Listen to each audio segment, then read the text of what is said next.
Good morning সকলকে। অনেক দিন পর একটা ব্লগ করছি আপনাদের সাথে। একটা নতুন জায়গা থেকে শুরু করলাম এই বছরের প্রথমটা।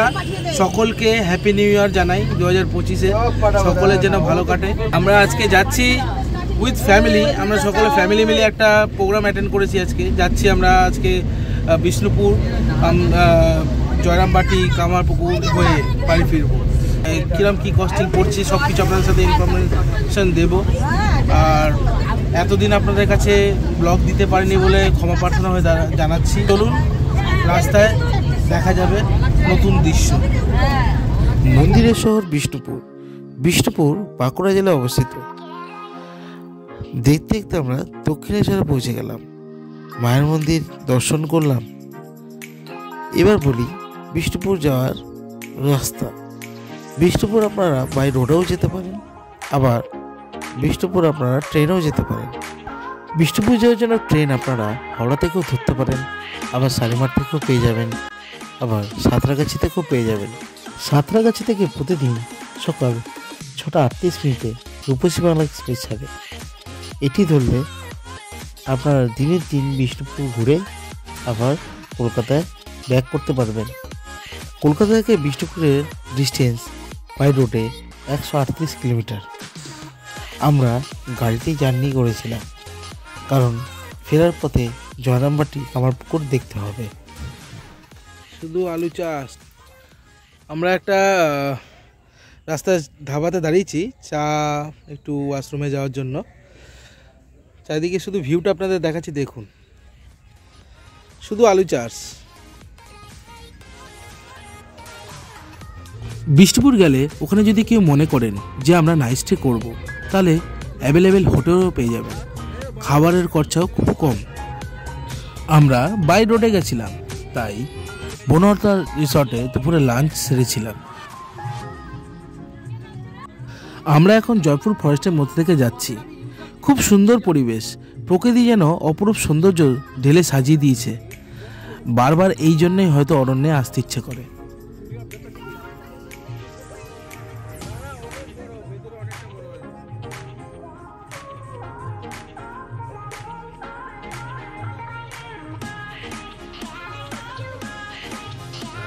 জয়পুর ফরেস্টে হাতি, ময়ূর, হরিণ, বিভিন্ন প্রজাতির প্রাণী আছে। কপাল যদি সাথ দেয় তাহলে সব কিছুই দেখা যায়, কিন্তু আমাদের কপালে সাথ ছিল না। শুধুমাত্র ধূর্ত শিয়াল মামারই দেখা হলো। দেখতে পাচ্ছেন কিভাবে শিয়াল মামা রাস্তার পাশ দিয়ে চলে যাচ্ছে।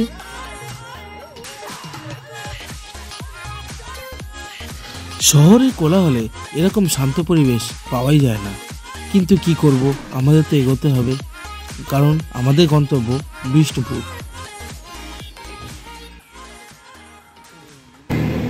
আমরা এখন জয়পুর জঙ্গলে আছি। এটা বাঁকুড়া ডিস্ট্রিক্টের মধ্যে পড়ে।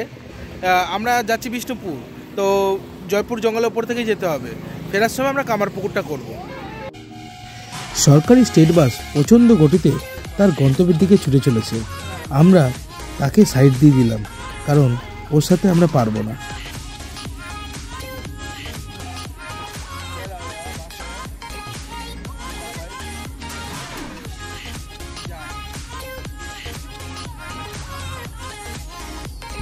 মন্দিরের শহর বিষ্ণুপুর আমরা প্রবেশ করছি। এবার আমরা বিষ্ণুপুরের সমস্ত মন্দির আপনাদের দেখাবো। আমরা বিষ্ণুপুরে এসে পৌঁছেছি। প্রথমে আমরা এখানে আসলাম, আমাদের গাড়ি এখানে একটা জায়গায় রাখতে হলো। ওখান থেকে টোটো বুক করলাম, কারণ টোটো এখানে বুক করতেই হয়, কারণ অনেকগুলো স্পট আছে। টোটো একসাথে বুক করলে কি বলতো, অনেকগুলো স্পট দেখিয়ে দিতে পারবে। গাড়িতে অনেক ঝামেলা আছে, রোড রাস্তা সরু, আর তারপর রাখার পার্কিংয়ের প্রবলেম আছে। ওর জন্য টোটো বুক করে নেবেন গাড়ি রেখে। ওখান থেকে পার টোটো আমাদের নিল 400 টাকা করে বলছিল, আমরা 300 টাকা করে রাজি করালাম। আমি টোটোওয়ালার নাম্বারটা ডেসক্রিপশন বক্সে দিয়ে দেবো। সন্তু খুব ভালো ছেলে। বিষ্ণুপুর আসলে ওই টোটোওয়ালার সাথে কন্ট্যাক্ট করবেন, ও খুব কমের মধ্যে ভালোভাবে ঘুরিয়ে দেবে। আর প্রথমে আসলাম আমরা হচ্ছে রাসমঞ্চ। আপনাদের টিকিট কাটতে হবে, প্রত্যেকটা টিকিট আপনাদের 25 টাকা করে লাগবে। এই ইনফরমেশনটাও দিয়ে দিলাম। এখানে একটা ইনফরমেশন দিয়ে রাখি, 15 বছর নিচে বাচ্চাদের, যাদের বয়স 15 বছরের নিচে আছে, তাদের এখানে টিকিট লাগে না। 1600 খ্রিস্টাব্দে মল্ল রাজারা যেগুলো স্থাপত্য স্থাপন করেছিলেন, তার মধ্যে এই রাসমঞ্চটা হচ্ছে খুবই জনপ্রিয় আর অন্যতম স্থাপত্য। ব্রিটিশ আমলে 1914 সালে এই মন্দিরকে রাষ্ট্রীয় গুরুত্ব ও মর্যাদা দেওয়া হয়। বিষ্ণুপুরের পর্যটক কেন্দ্রগুলোর মধ্যে রাসমঞ্চ অর্থাৎ রাস মন্দির হচ্ছে ফেমাস একটা পর্যটক কেন্দ্র। ল্যাটারাইট পাথরের উপরে ইটের এত সুন্দর স্থাপত্য আপনি না দেখলে বিশ্বাস করবেন না। এর জন্য আপনাদের বিষ্ণুপুরে আসতেই হবে।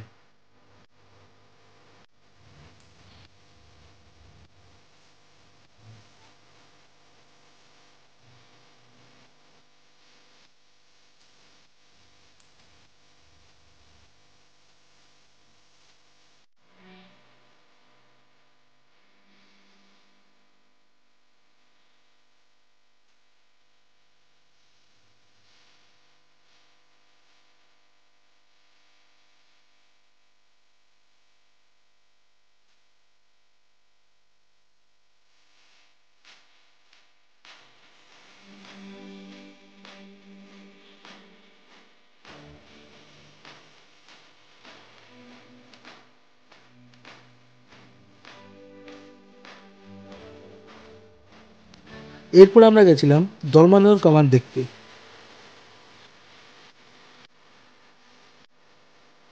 আমরা এখন আছি দলমাদল কামানে সামনে। মল্ল রাজাদের এটা সর্ববৃহৎ কামান, এটা সম্পূর্ণ লোহারই তৈরি। মানে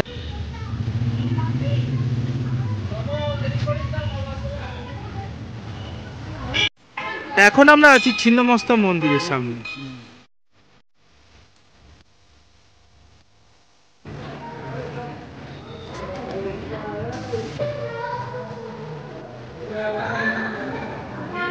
এখন আমরা আছি লালবাগে। মুর্শিদাবাদে যেরকম লালবাগ আছে, এখানেও বিষ্ণুপুরেও একটা লালবাগ অবস্থিত। এই লালবাগে একটা মন্দিরও আছে, ওই মন্দিরটাও দারুণ সুন্দর। বিষ্ণুপুরে আর একটা স্থাপত্যের মধ্যে অন্যতম হচ্ছে শ্যামরাই টেম্পল। এখন আমরা আছি শ্যামরাই টেম্পলের সামনে। প্রথমেই বলেছিলাম বিষ্ণুপুর হলো মন্দিরের শহর।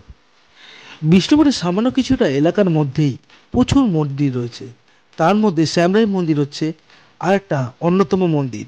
এখানকার ভাস্কর্য স্থাপত্য অতুলনীয়, শিল্পীদের দক্ষতা কোনায় কোনায় ফুটিয়ে তুলেছে।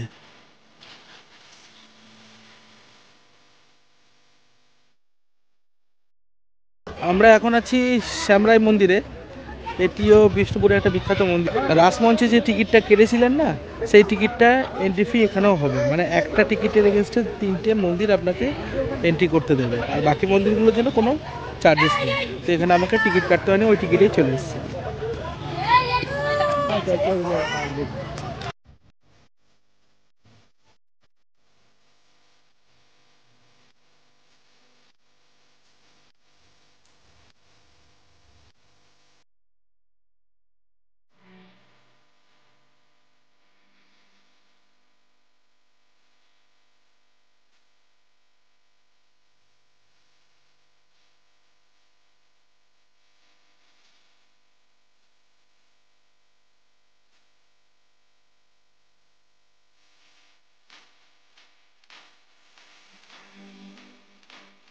মন্দিরের গায়ে ফুটে উঠেছে সূক্ষ্ম সূক্ষ্ম দক্ষতার কাজ, যা তখনকার দিনের শিল্পীদের আভিজাত্য আর প্রাধান্যতা দিয়েছে।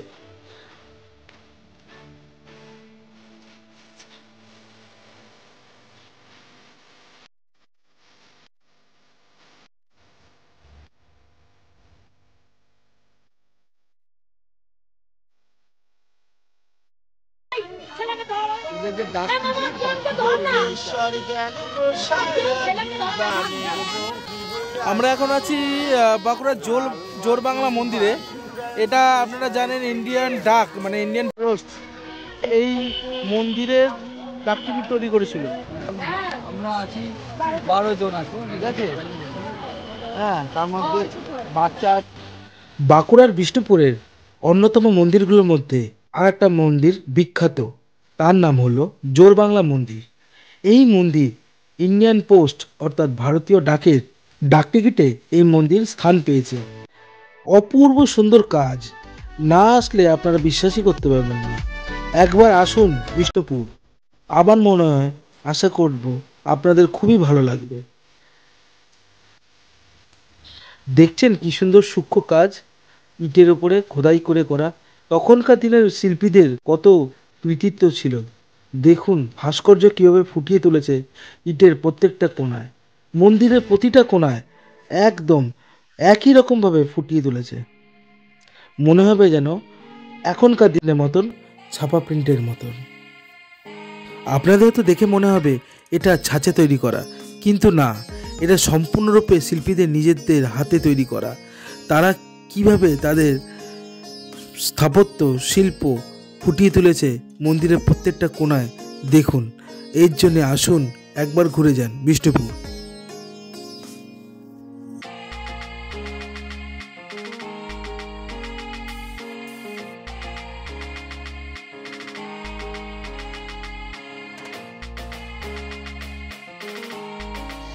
আমরা এখন আছি রাধেশ্যাম মন্দিরের ভেতরে। আমরা ভেতরে প্রবেশ করছি। এখানেও আপনারা দেখতে পাবেন ইটের ওপরে কি সুন্দরভাবে ভাস্কর্য তুলে ধরেছে এখানকার শিল্পীরা। তখনকার শিল্পীদের সত্যি বাহবা দেওয়া দরকার। এটাই একমাত্র এমন মন্দির যেখানে বিগ্রহ রেখে পুজো করা হয়। এখনো পর্যন্ত আপনারা এখানে বিগ্রহ দর্শন পাবেন। তাই মন্দিরে আসলে জুতো খুলে ওপরে উঠতে হবে, মাথায় রাখবেন কিন্তু।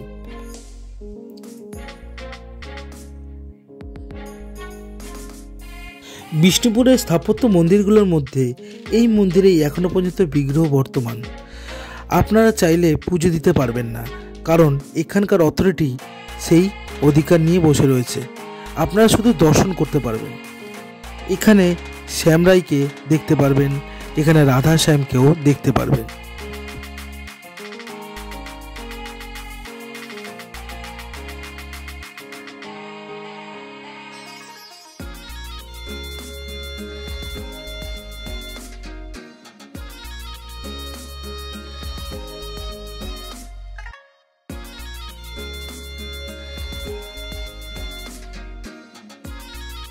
এই মন্দিরে জগন্নাথের সাথে গৌরীতেরও দর্শন হয়ে গেল, আবার তার সাথে রাধেশ্যামেরও দর্শন হয়ে গেল। কি সুন্দর না মূর্তিটা, দেখুন। এটি হলো মল্ল রাজাদের রাজত্বের মুখ্য প্রবেশদ্বার। এই প্রবেশদ্বারটা সম্পূর্ণরূপে ল্যাটেরাইট পাথরের উপর তৈরি। দেখুন কি সুন্দর স্থাপত্য। বিষ্ণুপুরে আরও অনেক মন্দির আছে যেগুলো সময়ের অভাবে দেখানো হলো না। আমরা এখান থেকে বেরিয়ে দুপুরে লাঞ্চ সেরে চলে যাব জয়রামবাটি, তাই বেরিয়ে পড়লাম। এখন আমরা আছি বনলতা রিসর্টে। এখানে দুপুরবেলা লাঞ্চ সেরে নিয়ে বেরিয়ে যাব জয়রামবাটির উদ্দেশ্যে। এই রিসর্টটি অনেক বড় রিসর্ট। এখানে ঘোড়ার গাড়ির অ্যাক্টিভিটি এছাড়াও বাচ্চাদের অনেক রকমের অ্যাক্টিভিটি আছে যেগুলো আপনারা করাতে পারেন।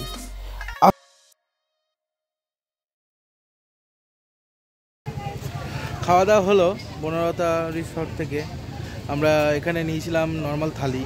নর্মাল থালি সবাইকে নিতে হবে, তারপরে আপনি এবার যা নেবার নেবেন। মানে এখানে আপনার নর্মাল থালির মধ্যে দেবে শুক্তো, আলু পোস্ত, ডাল, লেবু, লঙ্কা, চাটনি, আনলিমিটেড। যাই নেবেন না কেন আনলিমিটেড, 120 টাকা। তার উপরে এবার আপনি যদি মাছ নেন তা মাছের বাটি, মানে মাছের প্লেট, চিকেন নিলে চিকেনের প্লেট, মটন নিলে মটনের প্লেট। মটন 350 টাকা প্লেট, হাফ প্লেট 175 টাকা, 2 পিস থাকে হাফ প্লেটে, আর ফুল প্লেটে 4 পিস থাকে। চিকেন 160 টাকা 4 পিস ফুল, আর 80 টাকা হচ্ছে আপনার হাফ 2 পিস। মানে খুব সুন্দর কোয়ালিটি। আপনি যদি আসেন কখনো এই জায়গায়, এখান থেকে খাওয়া দাওয়া করবেন। খাবারের পরিবেশন যথেষ্ট সুন্দর, পরিবেশনও ভালো, খাবারের কোয়ালিটিও অনেক ভালো। এখানে থাকারও বন্দোবস্ত আছে। সকলে অনেকে থাকতে পারে কলকাতা থেকে যারা আসবেন, যারা মনে করেন যে আমরা থাকতে চাই এখানে, তারা থাকতেও পারেন, থাকার বন্দোবস্ত আছে। এবার আমরা যাচ্ছি জয়রামবাটি, তারপরে কামারপুকুর হয়ে বাড়ি।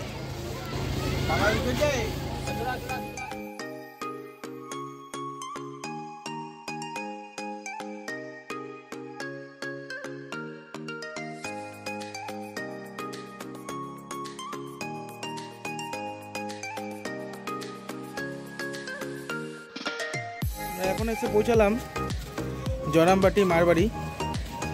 ভেতরটা আপনাদের গিয়ে দেখাচ্ছি, চলুন।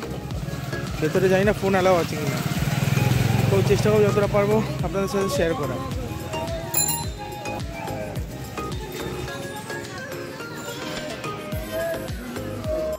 মন্দিরের ভেতরে ফোন অ্যালাউ নেই, তবুও অনেক রিক্সে আপনাদের কাছে কিছুটা হলেও তুলে ধরতে পারলাম।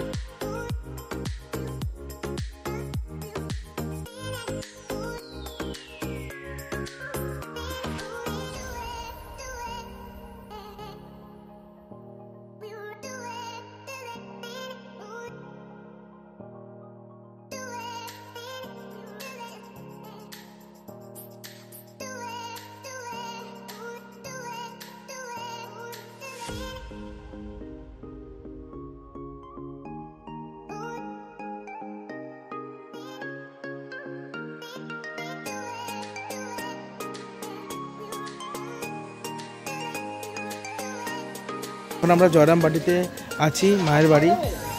ভেতরটা দেখাই।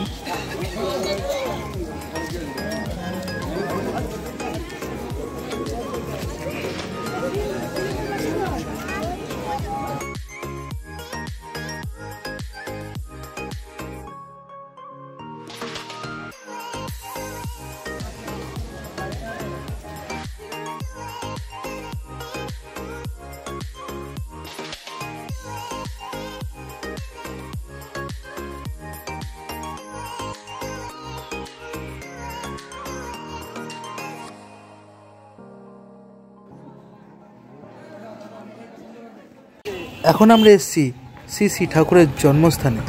এটাই হলো কামারপুকুর। এখানে ঠাকুর রামকৃষ্ণদেব জন্মগ্রহণ করেছিলেন। ভেতরে ফোন অ্যালাউ নেই, তাই যতটা পারলাম দেখানোর চেষ্টা করলাম।